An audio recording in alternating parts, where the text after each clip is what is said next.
So let's take a look and see which stage you are at. I'd like you to take something that you have struggled with a lifetime, something that perhaps came home with you when you were a kid on your report card, something perhaps that people have brought to your attention over the years, something that you have struggled with that you would be thinking, gosh, if I could just fix this one area of my life, I would be able to grow as a human being. I'd be able to go to the next level in my career. I'd be able to just have a deeper, better relationship. I want you to think about that one thing, just one. Just choose one item. Now what I want you to do is I want you to think about what are the excuses that are holding you back.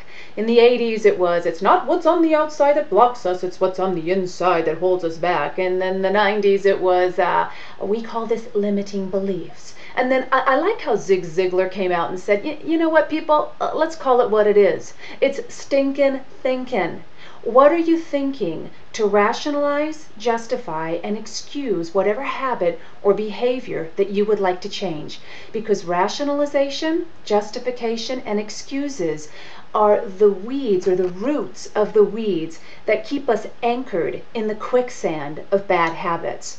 So I'd like you to think about what you say to yourself every time you think about changing.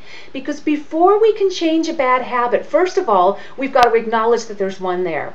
In order to acknowledge that there's one there, sometimes a person has to bring it to our attention. When that person brings it to our attention, we get to choose to grab onto the anchor of rationalization, justification, excuses, and stay in that quicksand of the bad habit, or move to the second stage of competency. So if you would like to move to that next stage of competency with something that you'd like to change in your life, I want you to think about what the habit is you'd like to change. I'd like you to think about what things you're saying to yourself to talk yourself into continuing that habit, and I'd like you to think about what's it going to cost you if you don't change, and what's it going to pay off for you if you do change. Think on that today, and when we come back, we'll move to the second stage of competency, conscious competence, the wake-up call. I'm Dawn Jones, Successful Training Solutions, and until next time, live your God-given dreams.